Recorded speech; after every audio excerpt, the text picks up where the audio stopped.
Welcome to Fact or Freestyle. People love Dave Nourie, and they always answer the phone when he calls. When we get him on Zoom, we ask him to confirm rumors. Let's see how far down the rabbit hole we go.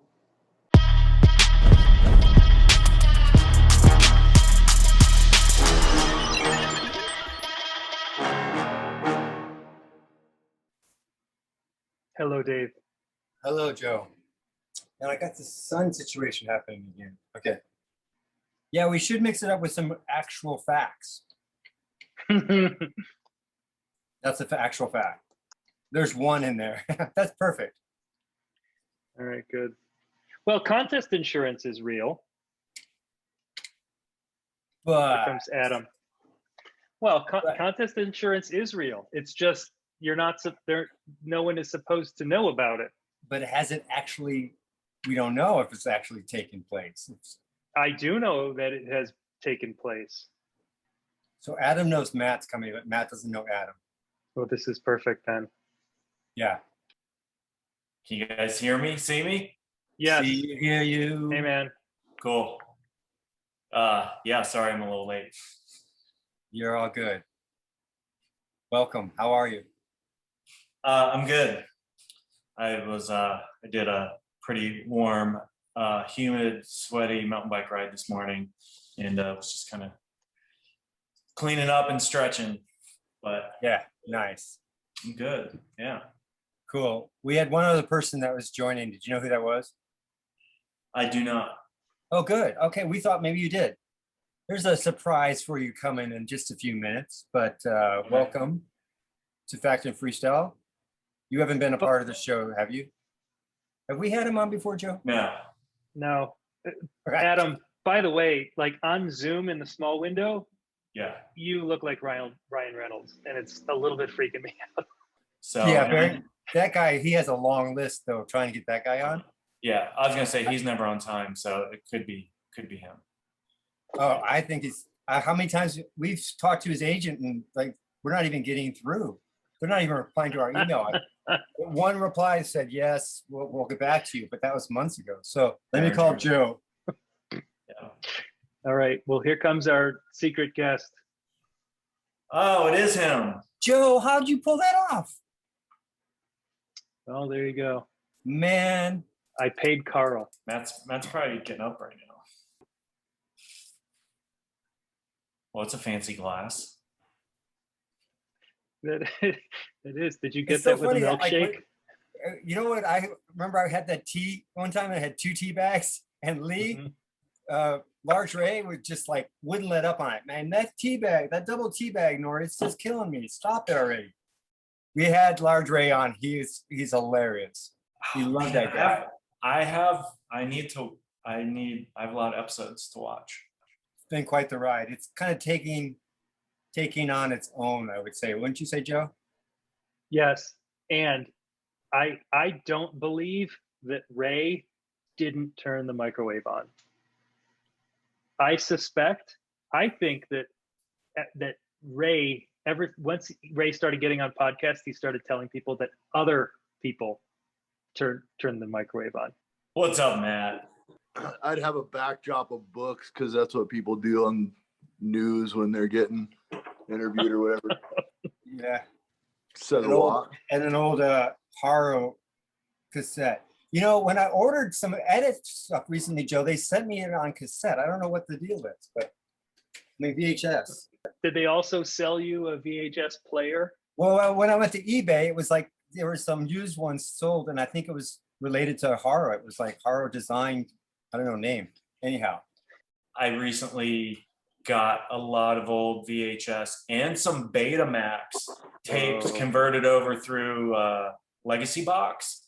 And I think there might be an old Haro show that I have with you riding in it, Dave. And I'll definitely get that over to you if that was some of the stuff that got transferred. That would be awesome. It might be the one show. There's one that was in Minnesota where I did one of those spins, those Miami spins, and I swear to God, it was like 9 or 10 revolutions. I just got locked in and I was just stuck.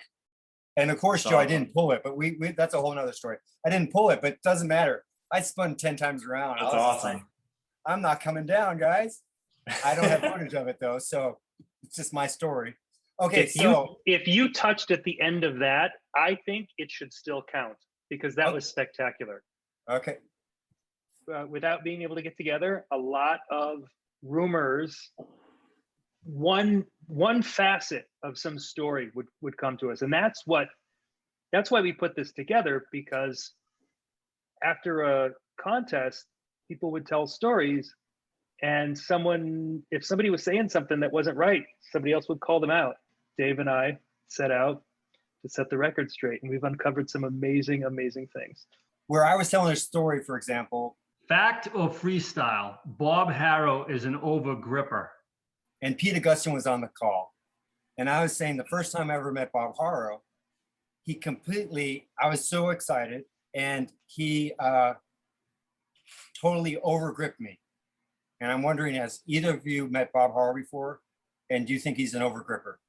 I've never met him. I've seen him before at Interbike, but you get to see everybody at Interbike back in the day. Yeah, so what came out of this, and now we've been asking everybody, because he literally crushed my hand. It was right after a contest, and he just crushed my hand. And I was like, I mean, it was Bob Harrow. I was so excited to meet him, obviously. But I was glad that it was after my run instead of before, because literally my hand was so sore. So I'm telling this story, and Pete Augustine was on the call, and he's like, dude, Bob did the same thing to me when I first met him. And from that day on, we've just been asking anybody. So just be warned, now that COVID, he might not be an over gripper. We're thinking he might be like an over bumper, you know, he like might bump. You're gonna get your knuckles smashed. Yeah. You know what? Seeing Adam, because I met Adam at an Interbike. I met Bob at an Interbike, and he did overgrip me. I'm remembering it now. I had forgotten about it until just now. It was the Interbike thing. And Matt, you just said Interbike, and it triggered. You meet way too many people all at once. Yes. Well, and there's the question that has come up when we discovered that it's definitely a thing that Bob is an overgripper. Kevin Martin was like, he's not only an overgripper, he like looks you right in the eye and he like pulls in close. Like, close talker? Yeah, what's that? He is a close talker. Is he a close talker too? Yeah, I think it's that, that bubble, that 3-foot bubble, he definitely breaks into that. A lot of times at work, I feel like I'm adding ink to a copy machine. Like running the copy machine over and over, it's pretty damn boring. He's got no style. Yeah. He's got no style. That's why a lot of stuff that I've done since I've worked to where I work now is different. I changed it up a lot more instead of making the same old, because it would drive you crazy. It's the best thing on TV. It's 15 minutes long. It doesn't really have a plot. You can start and stop watching it wherever you want, because I used to watch it at lunch every single day because I could start and stop whenever, and it's always funny, and they always use big actors' voices with it and stuff too. TJ Lavin's voice has been on it. He's made it. Robot Chicken rules. I love that stuff. But it would make a great set for that show, because it's all like claymation or stop motion animation or whatever. I did see a post, Matt, that you had of your bikes, and there was a little Gumby just standing off to the side. And I was touched by that. I'm like, oh, he's got a little Gumby. And maybe that's just my head, I was just going to my head, but I did catch that. That show is like one of the only things I ever woke up early to watch before school was Gumby. Oh, really? That's great. All right, ask Adam a question. Let's talk about. Trust me, Matt has way more obsessive, compulsive hobbies than I do. Like, I think it should be noted that when Matt says he goes crazy for 2 months on building something, like I totally know. Like phone on silent, leaves his phone in the house when he's out wherever, garage or backyard, working all day. and all day means he's I don't know what time he gets up, but he probably starts working at 5 p.m. and works all night until like 3 or 4. At least at the old Leighton house. when Yeah, he was, that like, Leighton house, I he would definitely, go off the deep end.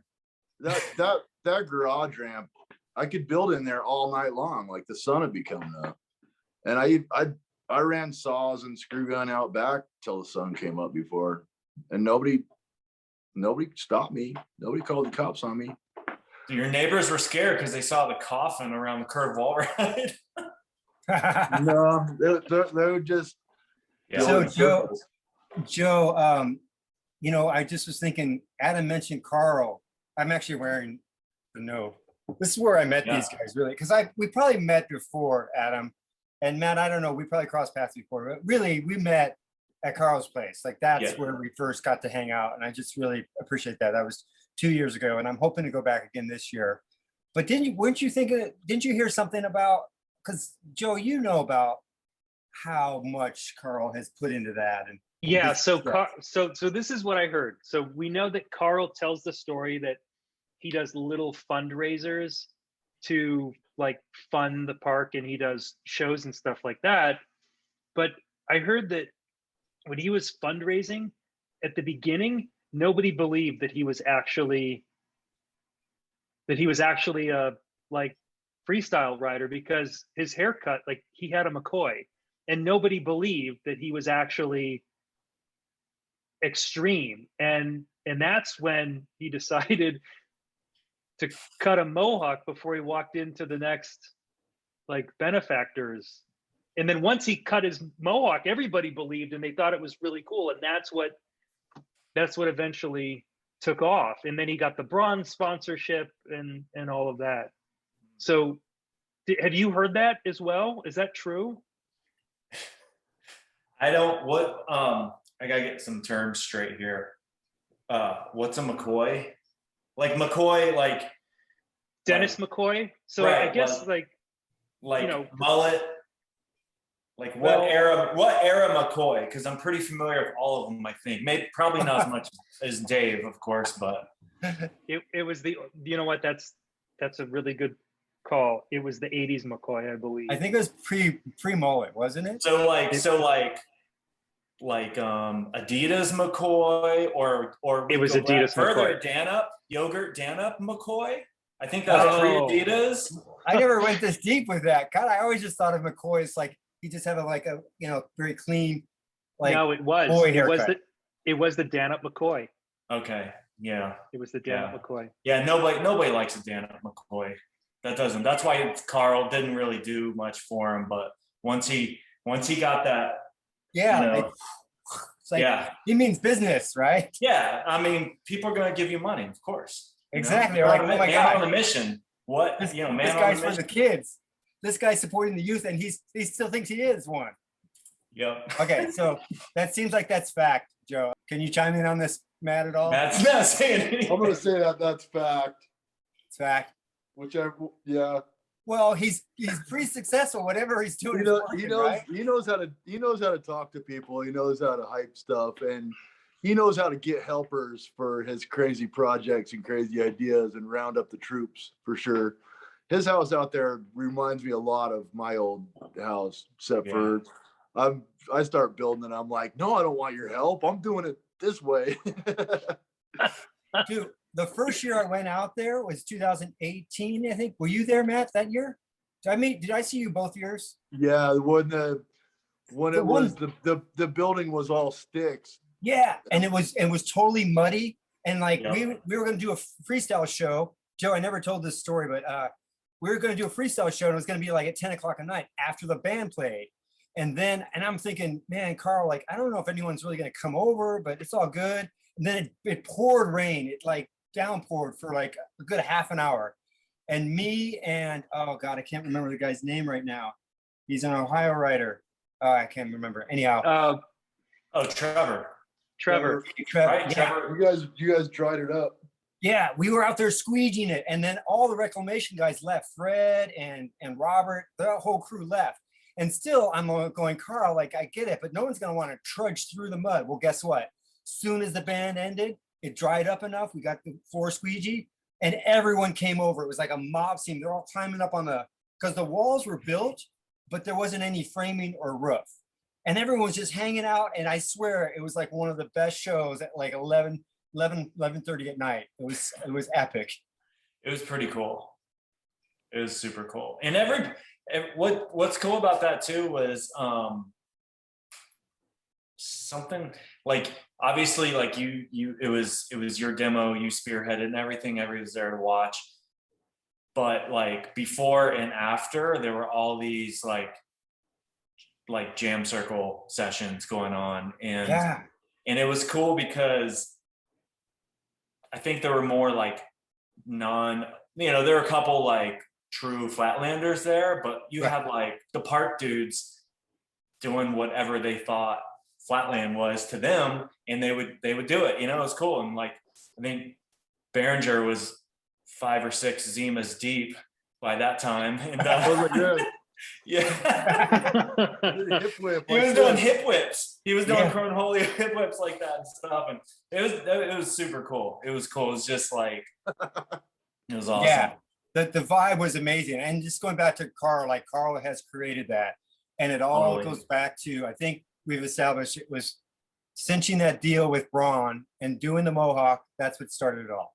I like it out there because it brings so many people together that don't have a scene close to them. And so I don't know, everybody's psyched on everything. Everybody's happy for each other on everything. It's just a whole different world out there. Yeah. It's not cliquey. It's like everybody come have fun. I got into, the scene when it was such a like beginning and the doors were just opening. And again, going back to meeting Bob and getting on Bob Harrow's team, it was like, he just opened up all the doors, and I was just blown away because he was always about, yes, he was shaking people's hand and crushing them, but he was always about making connection, giving them stickers, promoting his brand and promoting really freestyle. And like, that's how I think we were able to travel around, do all these shows and expose it to so many people. And Joe always like brings up, because Joe's like, don't you have some like thing that you're trying to get Bob to send us? What was the deal with? Once we learned about this Bob Harrow and overgripping, we told Eddie Fuel the story, and apparently Bob sent Eddie a cease and desist letter because Eddie made a logo that was pretty similar. It was a yellow background, a guy in front of a bike and a silhouette. But I thought, wow, you see guys who have framed their Guinness World Record, and I thought I want to get a framed Bob Harrow cease and desist letter. And so that's when I changed the logo of the show to a guy in a bike and a silhouette. And so Joe always tries to go to the very end and like pushes it so far. And I'm always like, dude, like we're all here together for the same reason. A lot of the stuff we talk about is like who made up what, when, and who got credit first, and that's always been a kind of a running theme. And 99% of the people that are on say, who cares? Like someone could have made up the same trick across the globe or another country or wherever. And Joe is always like, well, but I'm a writer. I have to try to get credit, like when credit's due. And how does that work? And or you're trying to like stir the pot. So well, I was a late bloomer in the game, and everyone, like, you have the Nori Handstand. RL had the backwards rubber ride. I'm just interested in these rules. Well, okay, so there is this story about how James McGraw, who was, I think he was 12 years old at the time, did a backwards rubber ride in his amateur run a few hours before RL did it in his pro run. But RL is sort of credited with that because he did it he did it in a contest first, but then he also got in the magazine first. But if we apply those same rules, then Dean Palacio invented what's known as the Nori Handstand. Oh, Joe, you had to go there. I thought we covered this already. We did, and then it led actually to what I have deemed the Gumby vendetta, where I believe Dave went underground for 2 months, invented the Gumby without anyone seeing it, and then he showed up at the next contest and did it, and has a story that he invented it 10 minutes before the contest, like Craig Campbell in the 540 wall ride. Do either of you guys have stories like that where you made up something and then it's like either you didn't get credit for it or you don't know how to get credit? Like, when does it get credit? Because back in the day, it was like you got in the magazine, you did in the contest and you got in the magazine.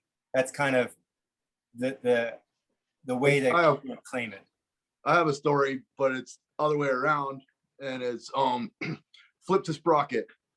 Because probably at the same time in different places, I learned flip to sprocket, and so did Morgan Wade. But I got video clips of it first and got photo and magazine first. And he was like, damn, I thought that was my trick. I come up with a trick. And I was like, I come up with it too. Like, so it wasn't like we copied each other or anything, but I got credit and he didn't, but he's still in the mix and I'm not. So take your flip sprocket, Morgan. Well, and now it's becoming harder and harder, obviously. And I think that's kind of the point. You know, back when I was first riding, it was like tricks from being made up. You know, every contest you'd go to, there was a whole new realm of tricks that people were releasing. And what about you, Adam? Have you ever experienced that on either side?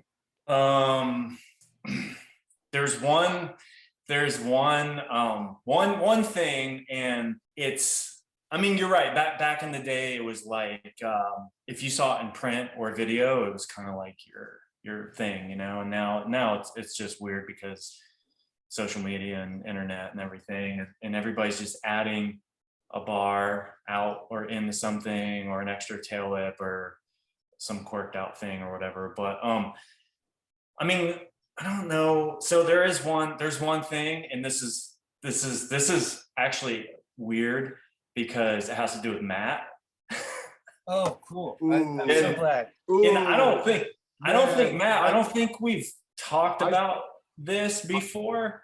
And I saw the other day somebody doing an endo grind to 180, and they did a slider 180 out of it. And so yeah, Matt knows what I'm talking about. So okay. Have we had this? Have we had this talk before? We probably. I don't know.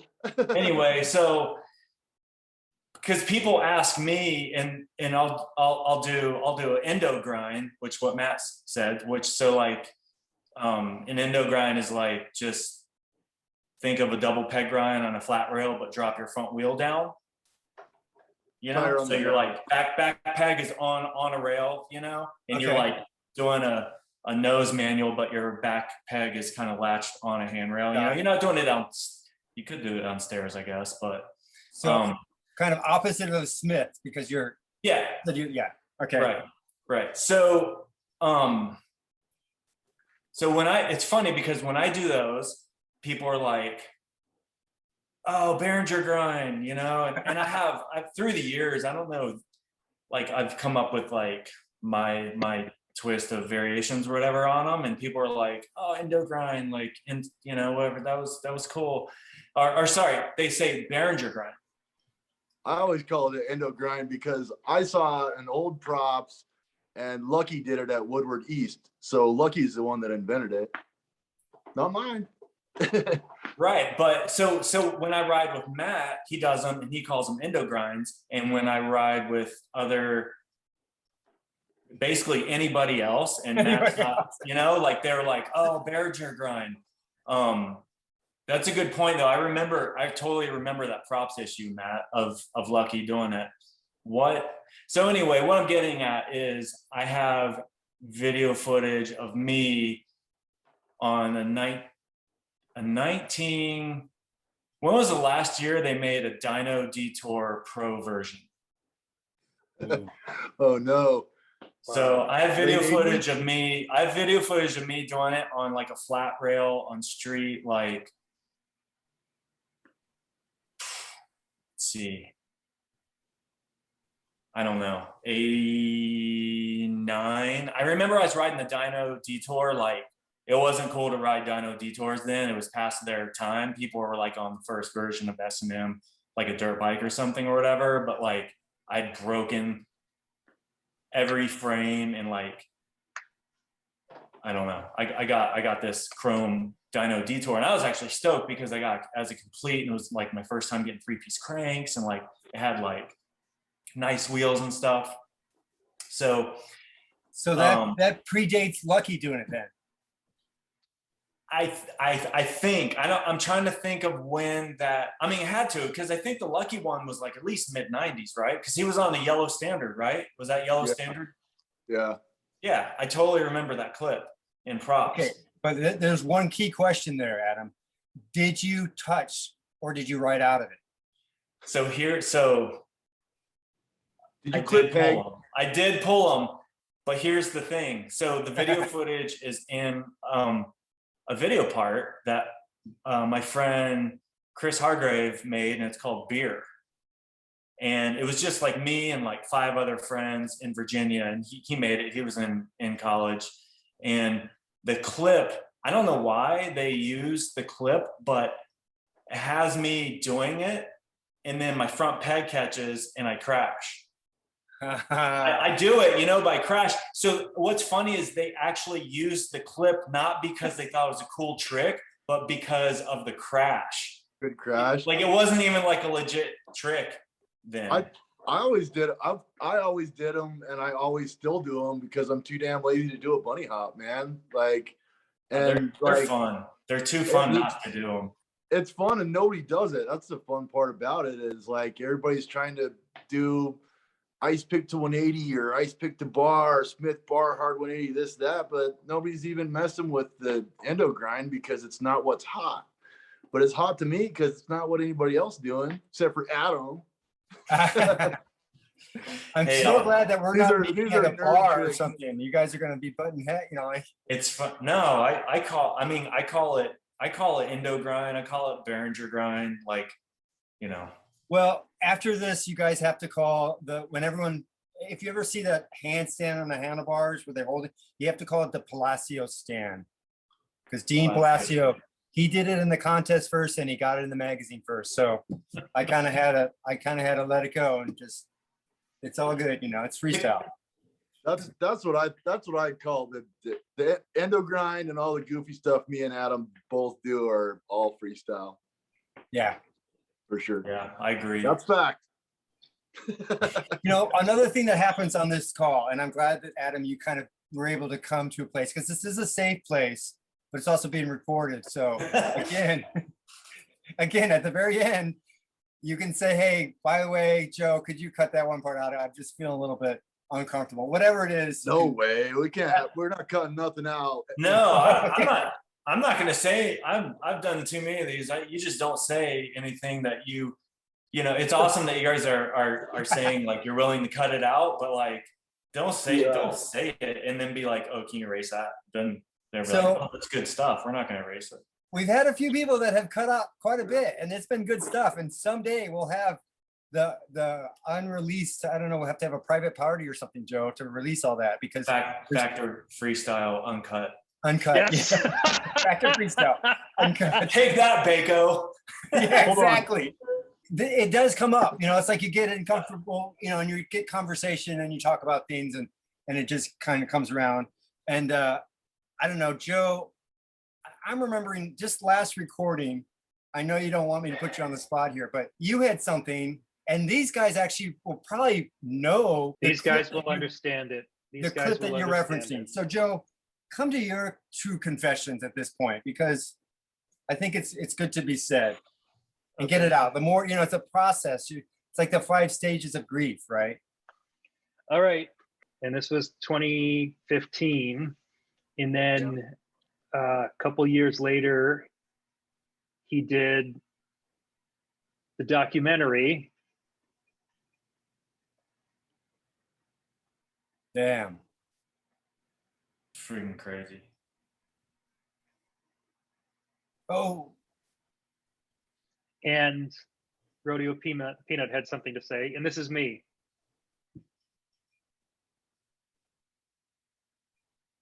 That was a crazy.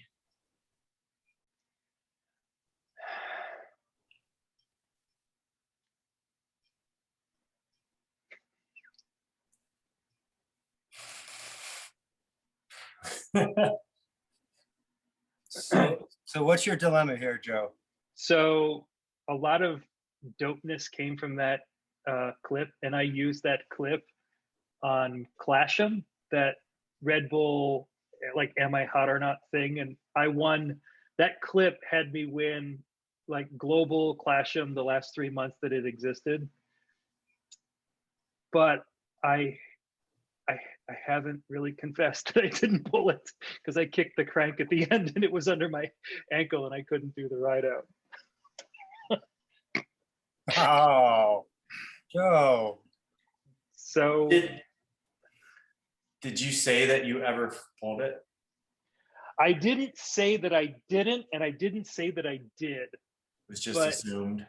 I in the edit, in my 2016 edit, I actually edited down the ride ins and the ride outs of everything so that one fit, and it has been killing me. I told one person, I told E-Frame, I got the clip, and then the very next, I told two other guys, and then I told E-Frame, and he said, "Where's the ride out?" And that's when I had to tell him that I didn't. Oh, of course that I Ephraim's didn't gonna make ask it. the ride out. Yeah.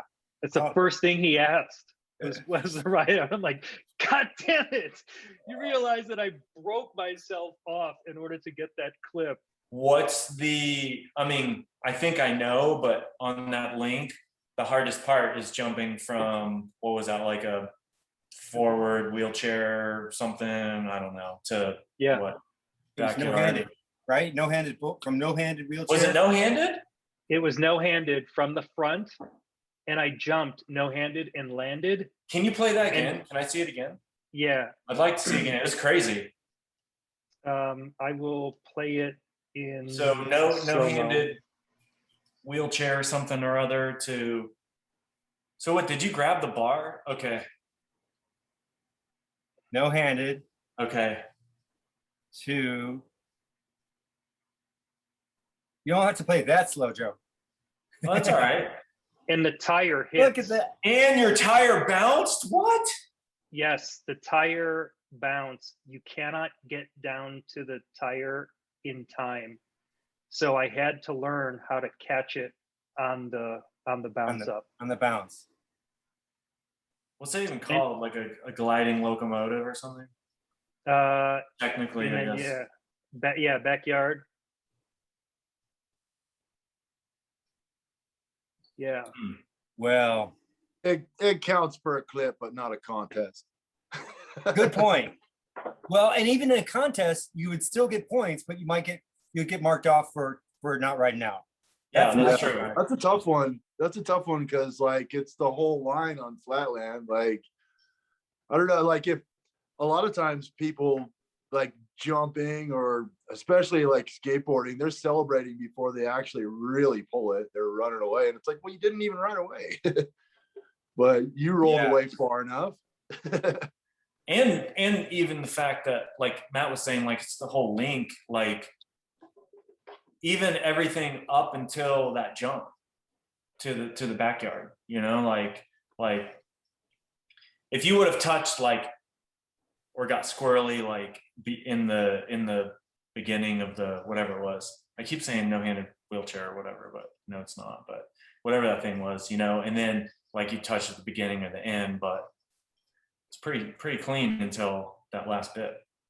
There's always somebody that's super critical, because a long time ago I tried for a turn down fakie transfer across a big gap at a backyard contest, and I finally got it. Only thing is, I did a rollback for a long time, and then there's people and like photographers, and I do keep rolling back, and eventually I don't pull my turnaround, and everybody's still stoked, but Markus Wilke was like, "Yeah, you didn't pull the rollback." Oh, and I was just like, "Oh man!" Oh, The whole everybody in the stands went crazy. wait, you got to tell them the Mark Losi story, Joe. Oh, Give us yeah. a Losi story. Yeah, so Dave kept doing the Abubakar until he got the rollback ride out. And You know the big boulder? Yeah, cover right. 50th anniversary one? Yeah. 50th anniversary, or 50th issue, or 50th, not 50th. Oh yeah, and or issue, yeah. I wish they made it that long. We'd all be 102 right now, or at least I would be. That means Ride would be around. Yeah, but there's a backstory behind it, because again, this is something that came up on one of these calls, because Mike Parente, who is Volker's like riding buddy and like always there to help out. And so what happened again? So he didn't So he pull it. kept casing. He kept casing or coming back in, and he was destroying the lip. And they used all the water, but Mike had to build the lip again. And so he asked the guys, "Does anyone have to take a piss?"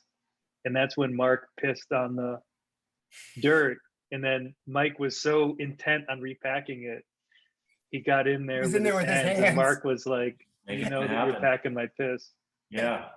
So whenever you see that cover shot, know that is. Oh, that's fact for sure. That's fact. That's Mark. And if Mark ever denies it, that's just Mark, right? I mean, we heard it straight from. Hey, dude. I mean, what's more legendary than packing a dirt jump for cover of Ride for Dave Volker, and then having Losey's urine in there holding lip up, and you got to pack it. Yeah, exactly.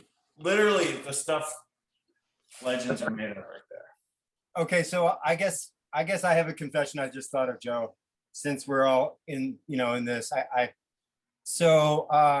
Joe has kind of been rubbing off on me a little bit, and I'm kind of becoming a little more of a prankster. I don't know, Joe. So I think I have to come clean, because I did this edit when I was in Indianapolis a couple weeks ago, and I was riding with Bill Nitschke and his boys, and like great crew, amazing time. They do this Sunday ride every Sunday, and Bill had to leave, so the ride is kind of like broken down 2 sections, and then a lot of times people stay and they'll ride a little more, and they'll go grab something to eat for lunchtime. And I was still like, I had the time, so I hung out. I'm like, "See you later, Bill." And then this guy was filming me, and I was doing these van rolls. Now I don't have the technology that you do, Joe, because I don't have it up, but I'm going to show you this little edit here and see if you guys can see it. Can you see it okay? Yeah. Yeah, lift it up a little bit. So I'm doing van rolls off these different ledges, right? And they're like, "Yeah, Nori, you can do it. You can do it." And like, I'm just doing these funny little variations. We'll turn down Vanderbilt. Yeah, like turn down van roll. And I just came up with this little edit, and then we were like, well, let's see how high can Nori go? And we're going around looking for different ledges. Here's another one, a little bit bigger drop. And then this guy's like, "Hey, there's this wall. I know this perfect wall. Why don't we go check out? It's like about 10 feet. I'm like, "Dude, I've never done a 10-foot wall, but that's crazy." And I'm on Bill Nitschke's bike, keep in mind. Oh, wow. So there's the wall. You can't really see how high it is.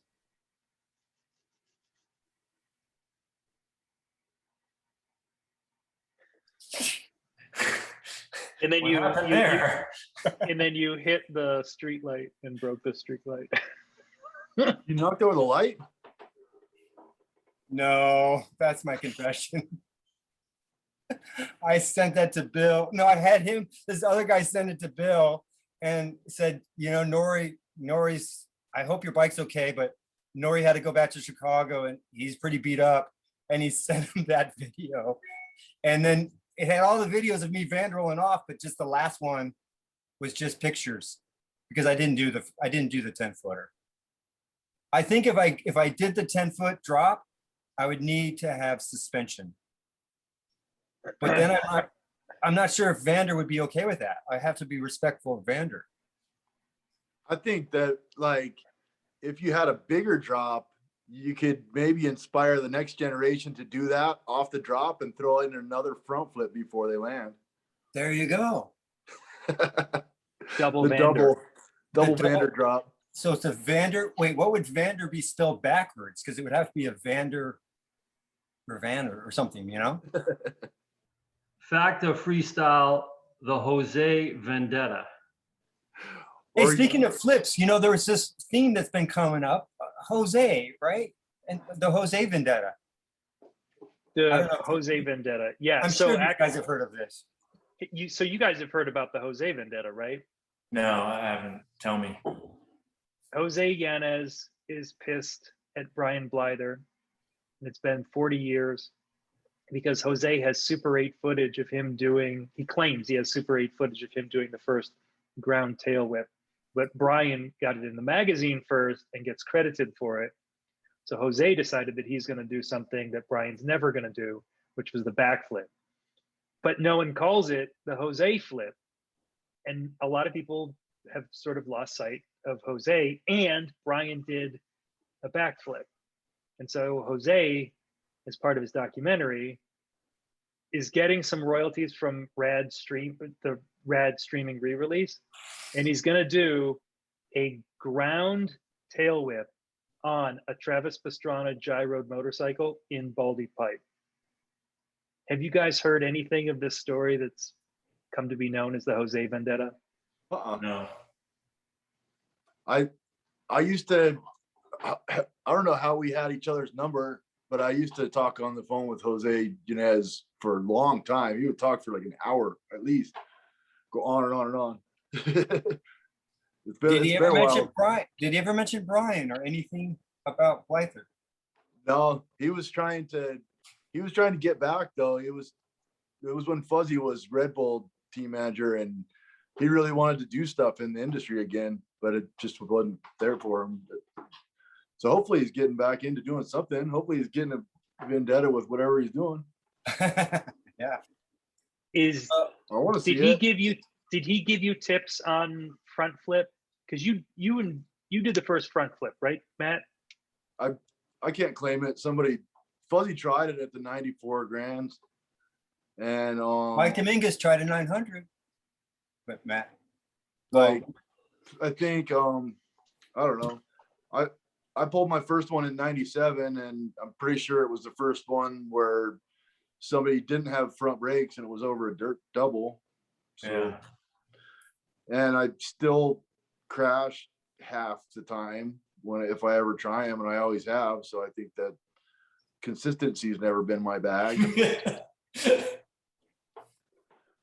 But I don't know. It was like I was the only one doing them for up until Scotty Kramer learned them high. He'd pop them high, and like I remember seeing a sequence of him doing a turn down front flip, and I was just like, okay, then don't just do it and pull it every time. Throw another trick in there, and then all of a sudden everybody can do them. Or most everybody. Well, what was it, Joe, that someone was on here talking about Jose, and he didn't want to do the front flip because he didn't want to put the 2x4 on his chest. The 2x4 on his chest. 2x4. Did you guys talk about the 2x4? Because Jose used to have a 2x4. Someone said that he had a 2x4 taped on his back when he would do the backflip. Really? He was wearing the backflip. Yeah, because he didn't want to break his back. James McGraw said that he had it on the back. So maybe putting it on the front was just too crazy. I've never heard this before. This is news to me. The factOrFreestyle. Freestyle. It's freestyle. So you never taped any boards of any sort on your body mat to do flips? I used to have a pink chest guard. Okay. I destroyed it at the X Games in 97 because I over-rotated a backflip. Then straight on my back, and it broke into a whole bunch of pieces. It was pink. I spray painted black, but it was still pink. It was still pink. Man. Let's look at his hoarding of all of his magazines right there. Oh yeah, no kidding. I think that's what those are probably all. Who knows? Oh, dude, look at what I got. This one's like up there because like I did good one time. Oh, you just happen to have that one out like super easily. Convenient. Look at this. I got the script to Rad. Whoa. How'd you get that? Wow. I just don't know how to charge my phone, that's all. I believe it. You know, Adam knows. Okay, speaking of strange BMX artifacts, Matt, I know for a fact your house and garage, your whole property is saturated with all sorts of cool memorabilia. This phone charger thing. Except for a phone charger, yeah. Yeah. What were you a character? Tell me, if I'm not trying to take over, Dave, but tell me about Fuzzy's video game. Were you a character? Didn't Fuzzy have like a video game? It was Or like he was on the cover. It was Gravity Games game. it was just Gravity Games. And I got into it because of Fuzzy. And the funny thing is, I never even went to a Gravity Games to watch. And I got into the game because I knew to watch. I didn't even go to see it. Were you like a character in the game? Uh-huh. Okay, I thought so. And I didn't know it was Gravity Games though. I thought it was Fuzzy. We actually we did motion capture in San Diego, and when I left there and I was flying back, I was like, holy shit, like that's the first time I ever, like, out of hitting a jumping contest or anything, I didn't crash at all. I did a front flip and a tail whip, and I always crash, you know? Like right now, I'm gonna trip over my saxophone. But You got a charger? yeah, it was awesome to have a part of that. TJ's game too, TJ Lab and Ultimate BMX. I had a character in that one too. Cool. That's awesome. So it was cool to be part of that. I mean, they weren't the best games. The best games was Mira 2 and Hoffman 2, but it was still a game. So Yeah. that's cool. Yeah. So Matt, do you have any other things you want to share? I don't know, like drunken tattooing, or I don't know, just some crazy lake jumping stuff, or going over frozen water, trying to freeze your ass off. I don't know. You got so much. He has everything. What do you want to hear? He's got Exactly. it all. You know, ski bike episodes. What can we hear from Matt? Ski bike is the best. Tires are played. I got don't be offended, Adam. Damn. What? Hey, that was freestyle, not fact. Adam's the funnest person to give shit to. But my phone is charging now. All right. Yeah, cool. It only took 20 minutes. One of my favorite, one of my best things that I got this year was I have a speed tracker thing, and I got over 60 miles an hour on my ski bike, and that was something I was trying to do that for the last 4 or 5 years. I've been trying to do that. I remember that when we went up 3 years ago, you were like, I gotta hit 60. I gotta hit 60. You were like stuck in the mid 50s. And it was the closest thing I ever felt to the chance I got to go skydiving, where you're like on the edge of like, what am I doing right now? Like, can't even try to slow down or turn, just go and like look really far ahead and hope for the best. And then that was like my only goal in life. I was like, that's the only thing I really want to do before I die. And then I did that, and then I was like, now what? Shit. And then they had the big half pipe up at Woodward Park City. Yeah. And that is the craziest thing. Like, picture, what is it, like 20 feet tall, half pipe, but it's all downhill. So it's not like you're going up a quarter. It's like you're just going across it, and all of a sudden it drops out from underneath you. It's the funnest thing. I love that shit. It's like freaking mega ramp quarter. That's like 10 times wide. Yeah, like on an angle, like on a hill at an angle. If I had skis on my pegs, I could double peg the whole thing and be going way too fast when I got to the bottom. But could you ice pick it? What's that? Did you ice pick it? No, I don't even use pegs anymore. Like, that was a joke. I'd love to disaster it, or even to do a deck manual would be nuts. Like, because it's so damn hill. And it was funny because I'd post those videos this year, and all of a sudden I got like Coach Coco sending me direct messages like, dude, you got to take a real filmer, dude, you got this. Like Coco Zarita, So I got Coach Coco DMing me, telling me I need to like take it serious. I'm just like, I'm up there having beers and stuff, you know, and I don't want to wreck. But that's the fun of ski biking, is there's only a couple of us and it's an escape from everything. It's Have like, you flipped one yet? Have you done a flip, front or back? I did a flare a long time ago before I even knew how to stop or turn. That's on Yeah, my like ages ago, right? Like, and like 2005 or something. And then last year, like end of season, we went up to Hoodoo ski bike fest thing up in Oregon, and I got a front flip, and I was That's pretty happy sick. about it. that's Like, awesome. very happy about that. Never done a backflip. My friends have. I got a tail whip I mean, my feet didn't touch, but it was all seat. Like, I actually lowered my seat and bent my seat because I was trying so hard for my feet not to touch. And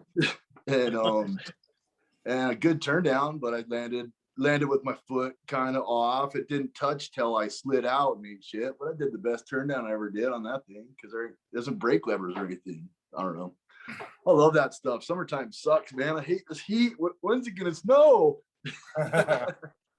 Joe Sickman. Hey, I forgot to mention his name is Sickman. A lot of times people say, they try to correct you and say it's Sisman, but just go, no. Nori says it's Sickman because he's a sick rider. You saw his craziness, right? Okay. In Cleveland, Ohio, you are forbidden to catch this.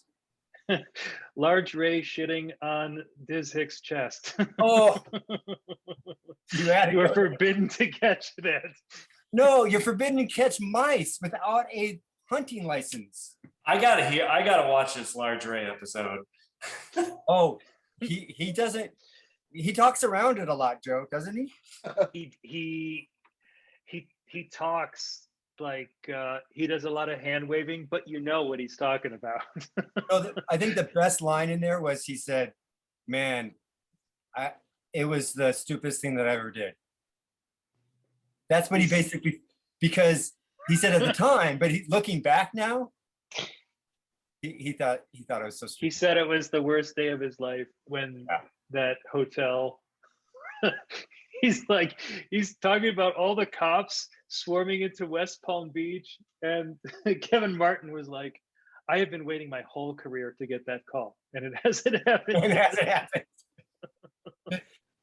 Okay, so because it wasn't necessarily the 80s. Sorry, all right, so this is a thing called contest insurance, and this happens at the high end of Flatland contest, where the last two guys in the battle for first and second will agree that no matter who wins, they both pool the money and split the money, and it's supposed to take the pressure off.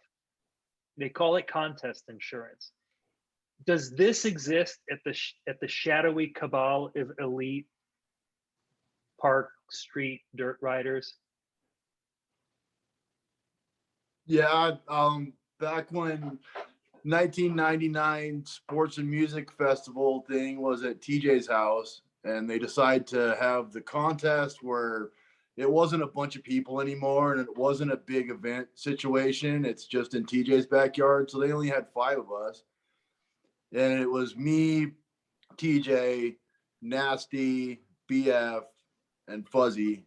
And they said, you guys decide who's a winner. And so we didn't want to decide who's a winner because we all rode good, and I had a hurt shoulder and I still did okay. So we put our names in a hat, and we each picked our own name so that there couldn't be a winner. Or I mean, we each picked ourselves. So MTV did that. MTV said there has to be a winner. You can't just have no winner. It's a contest. So MTV did that, and they pulled my name. So I won that contest, but I didn't win that contest. We all won that contest. Hey. And so I was like the winner. And since it was like a couple $1,000 just to be in it, and a couple $1,000 to win, and since Redline had a matched winnings thing, they matched me like I won still. And Cash out. I don't think that, I mean, it was in the contract. I won, I got the trophy, you know, but I didn't actually Did you win. split the money with anybody? Did you split the money with them? I bought that sweet van. and then I started riding for S&M 2 months later. Like, but it wasn't nothing. I mean, the Red Line was awesome and they did so much for me, but that was part of, like, I don't know. I won a contest without actually winning it. It was kind of like that, where it was like, we're not gonna have a winner. We're just all gonna vote for ourselves. And then they just decided to pick one, and I just happened to me. So that was my lucky day. And I didn't even think I was gonna ride because my shoulder was out a bit, and I had to like force myself to ride with my shoulder all messed up. And so luckily I made out, but that was kind of similar, I guess. I don't know. Good story. It's a great story. It reminds you of Brian Blyther did one air in Pleasanton AFA contest, and he podiumed. He got podium because one air, he crashed and then he was done. So you won the contest, not even really by winning, but you won with the shoulder that was out. That should go down in history. I'd never forget too, because like I'd never ever seen an episode of that 70s show. And after we landed, and you go around the turn, Ashton Kutcher's there with a microphone, like, yeah, bro. And I'm like, who the hell is this guy? And now he's all famous or something.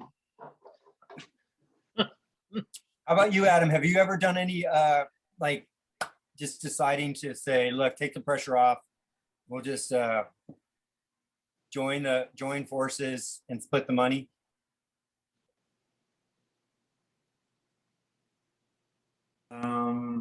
You know, I can't think of anything. I was never, I don't have that career history, contest career history like Matt does, but I'm trying to think like, I don't think anything like that has happened, or I've never been in that situation. No. How did you guys get paid for props clips? And did anything like that happen on the props tours? I mean, props didn't pay anybody for their clips. They paid for our trip out there. Or did sponsors pay for trip out there? Well, they just rounded us all up. What are you talking about, like, Joe? What are you talking about, like Road Fools? Road Fools, just the Road Fools. Yeah, I think I don't know what. I think it may have been different. I think it was probably different for everybody, honestly. Yeah, they definitely gave us an envelope full of cash for food when we got there. I remember that. Yeah, we would get per diem. Marco would make sure he would like flex on everybody straight out of the gate. So like you could tell like he had to be, probably from experience, but he just was like intimidating and like strict, like straight off the bat. So like I'm pretty sure like everybody listened to Marco, you know, like, which maybe everybody except Leland, you know. Fuzzy didn't, because he was drinking at the time, and you weren't supposed to drink in the bus, and he did anyway and got some box wine. Okay, Factor Freestyle. Were there a group of riders in the 80s that actually had an Avis sponsorship?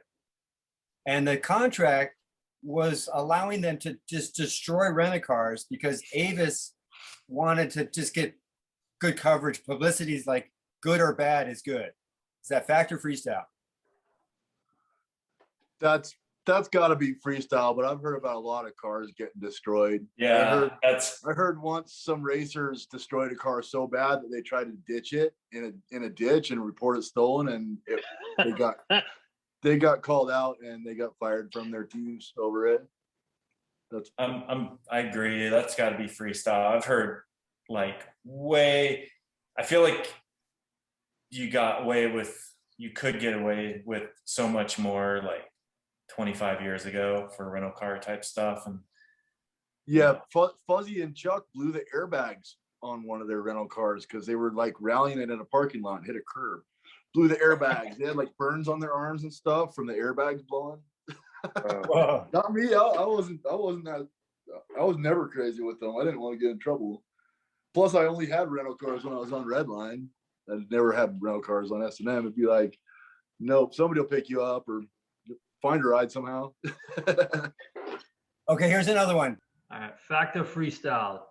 Joe Johnson had ants in his pants when he invented the vert tail whip. factOrFreestyle. Joe Johnson had ants in his pants when he made up the tail whip. I'm gonna say fact because I already heard you guys discussing this, and I don't know anything either way. But I'm just gonna believe fact. Like, Well, Hoffman's on the same page as you, Matt. So both Matts are saying Hoffman claimed that he had red ants. It was at his ramp, and he put a bunch of red ants out. So Adam, have you heard anything about this? Have you seen it any? Maybe you saw it in the episode. Where do we know geographically where the tail whip was invented? Because that's going to dictate what kind of ants are in that area. Good in the point. region. Good point. So I might have to pause my answer and hit the Google or get back Okay. to you. It was Might at have the to- secret ninja ramp. Yeah. Oh, that's right. Matt did say that. Yeah. So, all right, Oklahoma. I'm assuming the ants are pretty big and tough. I mean, Matt Hoffman's from Oklahoma, so you know he's like one of the toughest dudes ever. So the ants have to be pretty gnarly there too. Well, Joe denied it at first, and then we showed some clips of us asking various riders, and Joe, it was great. Joe was like, yeah, okay, I had ants in my pants. And then Kevin Martin said that it wasn't Joe that actually did the first tail whip, that it was some kid that was trying it, that was in like Joe's area, like his local Jose scene. Yanez. Yeah, exactly, Jose. Oh, it's about the VHS, right? Like when you order something online now and they send you a VHS and you're like, what? I don't have a VHS. That kind of. You guys don't have a VHS player? No, I borrowed one from a friend, but I don't have one. Matt, I don't even own a TV. You're such a hippie. More or less a VHS. I wish I owned a VHS player because I have VHS. I don't have a good computer that works anymore. My computer is from like 2000 and it just sits there with some old pictures on it. This is my computer here. It's an iPhone 8. Hey, that's nice. Yeah, so Dave, I bought Adam's album. Oh, I thought you were going to say granola. Are you still doing granola? Yeah. Okay, still doing granola. Okay, so you bought his album. I bought his album and Nice. his coffee mug, but I didn't have a record player. And so I went and I got the digital version. But every time I went onto eBay, ads for used record players came up from the seller called B. Banton. Was that you? Were you selling records to people? Record players? Wait, record players or Well, were you selling albums to people and then running eBay ads targeted at them? definitely for used not. record players. So that wasn't you. No, definitely freestyle. not. Thank you for buying my record, by the way, but that was not me. So there's an A Banton and a B Banton. Is there a C Banton? I was equally surprised. I looked for C. Banton and there wasn't. That's why I suspected all these years that it was actually A. Banton who was disguising himself as So B. Banton. You ordered it and you thought you were going to get digital and you got an album? No, I ordered the album. I was excited about it because I heard about it and I was like, oh, this is dope. And I got it and I was like, oh, wow, look at this album. And like I had an album forever, but like the whole vibe of having vinyl. I had the coffee mug and I was like, this is awesome. I can't wait to listen to this. And that's when I realized I had no way of listening to it. Is it like a 9-inch smaller record, Adam? No, it was full size cool. vinyl, 2 sides. I got the digital download iTunes thing.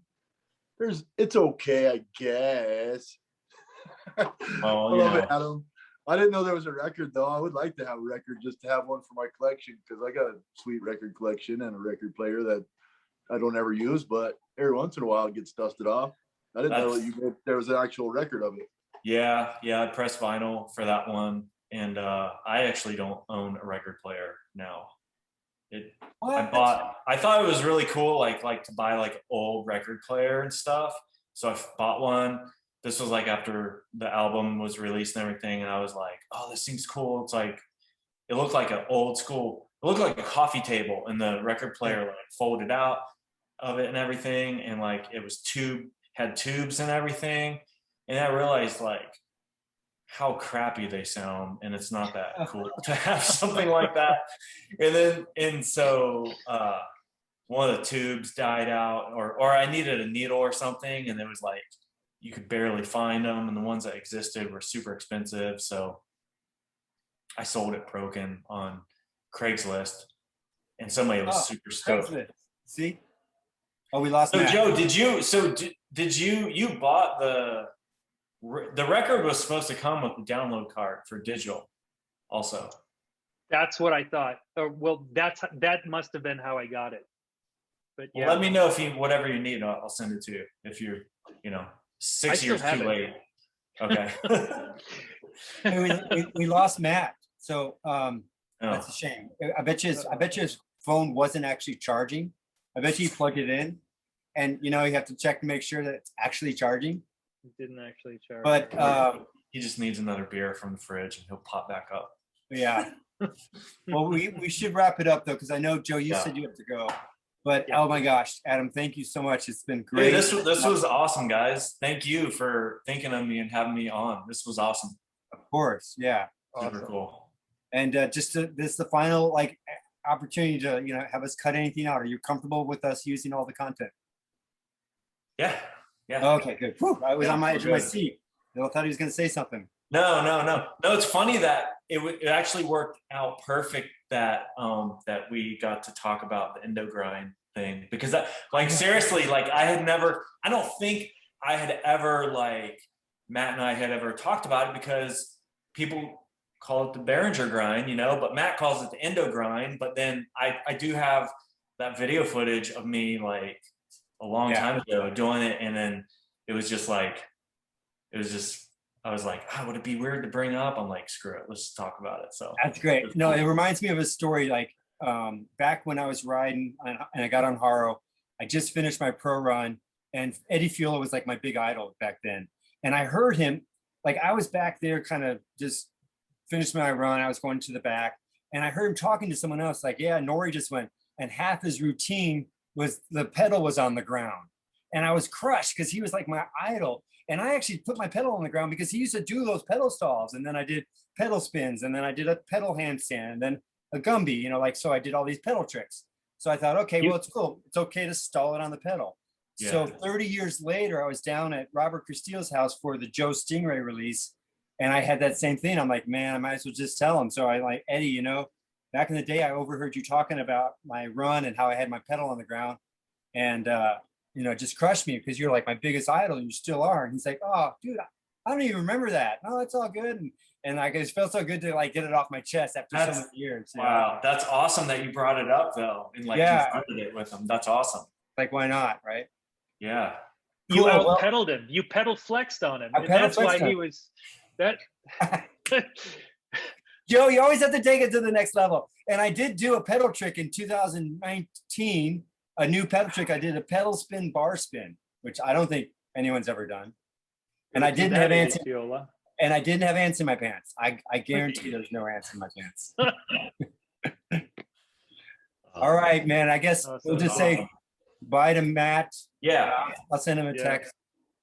And thank you, Adam. Joe, it was nice meeting you. You guys, seriously, thank you so much for having me on. This was cool. I really appreciate even being thought of and everything. So of course. Awesome. All right, Adam. Have a good one. Okay. All right, guys. Take care. Yep.